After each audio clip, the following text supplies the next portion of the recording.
واحد طالع من الناس اللي هي بتغلط دي، يقول له ايه، تخيل انت الراجل اللي مت، تخيل انت لو مت في اللحظه دي، تخيل مش عارف ايه. يا سيدي انت اللي يعني انت اللي بتموت، وانت اللي بتحيي، وانت اللي الراجل الفنان ده او محمد رمضان بالاخص اللي كلامنا عليه. يمكن الراجل ده بي يعني عامل شهريات لاسر فقيره، يمكن الراجل ده بيعمل اعمال خير انت ما بتعملهاش، يمكن حاجات كتيره.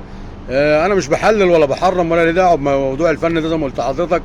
تمام، بس الواحد يعني الانتقادات اللي يعني عنيفة لمحمد رمضان، وشتيمة بالأب وبالأم، وزي ما قلنا انت هتروح النار وانت فاهمني. فبقول يعني للناس دي انت اتق الله اتق الله، ما يعني انت مالكش دعوة.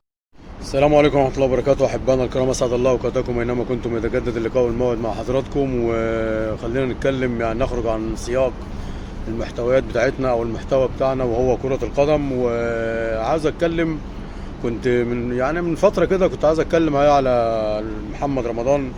محمد رمضان اللي هو الممثل او المغني او كده، هو يعني كنت بلاقي يعني ان الناس يعني تملي انتقاداتها عنيفة لمحمد رمضان. انا اول هم محمد رمضان ولا يعرفني ولا اعرفه ولا عايزه يعرفني ولا ليا دعوة بيه، بس بصراحة يعني الواحد باجي اخش كده، هو زي اي حد بخش.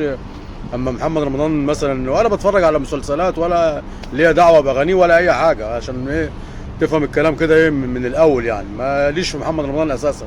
الناس عارفه ان انا محتوياتي رياضيه، وراجل الحمد لله يعني رب العالمين، يعني على قدنا يعني محترمين. والراجل محترم محمد رمضان، مفيش كلام مفيش مشاكل. بس يعني ما بلاقي محمد رمضان دون بينزل اغنيه، او تلاقيه في الساحل او بينزل صوره او كده، بلاقي ان الناس انتقادات عنيفه وشتيمه جامده جدا، وانت هتروح النار وانت مش عارف ايه في التعليقات. يعني فشيء غريب يعني، وتلاقي نفس الشخص دون انتقادات عنيفه يعني لمحمد رمضان وكده، هو في اي شيء بينزله وكده. وتلاقي نفس الشخص دون يعني بني ادمين غراب. يعني لو محمد رمضان مثلا هو معدي ولقاه وكده هو وسلم عليه او بتاع، هتلاقيه مثلا ايه، تخيل يعني السيناريو حضرتك كده، هيقعدوا احلى، هيضيفوا الراجل اللي هو بيشتم محمد رمضان، يعني هيقعدوا احلى قعده واحلى مضايفه ونجم والقصه، ولو شافوا معدي جنبه هيجري يتصور معاه وكده هون. فانا بتكلم على التضاد او الشخصيات اللي ما تفهمش، يعني الشخصيات اللي سموها المزدوجه، مش عارف ولا ما اعرفش بيسموها ايه. يعني انت راجل تنتقده مثلا عمال على بطال، يعني اول ما يظهر محمد رمضان ده بتلاقي مثلا الناس اللي هي دي اللي انا بكلمك عليها دب دب دب، فاهمني، كله ضرب زي ما بيقولوا ايه، مفيش شتيمه، ويفضلوا يغلطوا فيه وكده هون.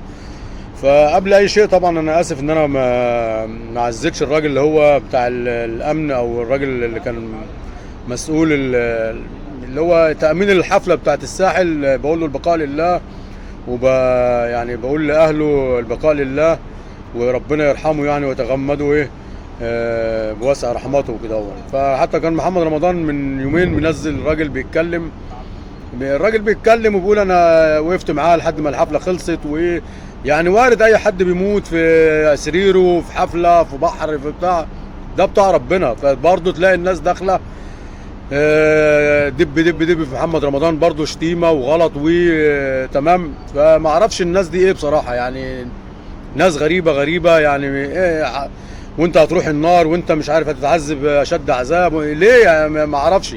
يعني حضرتك الراجل المشاهد ده اللي بينتقد محمد رمضان او كده، هو الممثل يعني اللي بينتقد الممثل محمد رمضان، انت حضرتك اللي هتوديه النار، وانت اللي بتعذب وانت اللي بتعمل. يمكن الراجل دون او حد من الممثلين، او انا ماليش في الجماعه بتوع مجال الفن، انا محتوى كروي ومش بدافع عنهم ولا حاجه، بس الواحد نقوله حضرتك انت مش انت اللي بتحرم، وانت اللي بتحلل، وانت اللي بتودي النار وبتودي الجنه. فخليك في نفسك. قلنا جايز الراجل دون اللي انت عمال تغلط فيه وانت لو مكانه، ولو مت مكانه، وابوك وامك، والكلام اللي احنا بنسمعه دون، يمكن الراجل ده يكون عند ربنا افضل منك. مالكش دعوه، انت بقى سابق شعر وحاطط نضاره مش عارف ايه. فربنا هو اللي بيحلل وبيحرم، وربنا هو اللي بيدي الدرجات. فخليك في نفسك. يعني شتيمه بصراحه يعني بذيئه بالام وقلنا وبالاب. وبرضه نرجع نقول نفس الشخص ده اللي بيشتم محمد رمضان او الفنان، لو شافه في الشارع برضه يعني بني ادمين غريبه، يعني يطلع يجري عليه وعاوز يتصور معاه مالكش دعوه، انت راجل معاه عربيات، معاه فلوس بتاع، ده رزق بتاع ربنا سبحانه وتعالى. فنتمنى يعني ايه الناس دي خليك في حالك، مالكش دعوه انت لا بتحلل ولا بتحرم ولا ليك دعوه يعني ولا تحلل ولا تحرم، مالكش دعوه، ده بتاع ربنا. تمام. انسان انت يمكن تاخد سيئات في الشتيمه اللي انت بتفضل التعليقات اللي بتفضل ابوك وامك وانت بتكسبوا مكسبكوا حرام وحلال، مالكش، ما انت مالكش فيه. يعني شيء بصراحه مستفز مستفز. اعمل بس انت اللي عليك وراعي اسرتك ومالكش دعوه، خلي الباقي على. مش عاجبك محمد رمضان، مش عاجبك الشخص الفلاني، اطلع لفوق في الفيس او اليوتيوب ما تتفرجش عليه. يعني شيء غريب، ناس بصراحه يعني ما اعرفش، غلط على طول مستمر، وبيستكتروا على الناس النعمه. وفي الاول وفي الاخر بقول لك محمد رمضان ده مش من بيت عيلتي، ولا انا ما بتفرجش عليه. يعني انا مش بتفرج على محمد رمضان ده ولا مسلسلات ولا بتاع، بس الواحد بيخش زي اي حد بيتفرج، بيشوف التعليقات بتاعت الناس وردودها كده، شتيمه يعني بذيئه وحاجه غريبه. تعليقات يعني يا عم انت مالكش دعوه باللي بيغني وباللي بيعمل وبتاع، ربنا سبحانه وتعالى تمام هو اللي بيعاقب، وهو اللي تمام بيدخل الجنه وبيدخل النار وبيحلل وبيحرم. تفضل زي ما قلنا، يمكن الراجل دون بيعمل لله حاجات انت ما تعرفهاش يا عم، ده والرزق اللي انت مستكتره عليه ده بتاع ربنا، احنا ملناش فيه.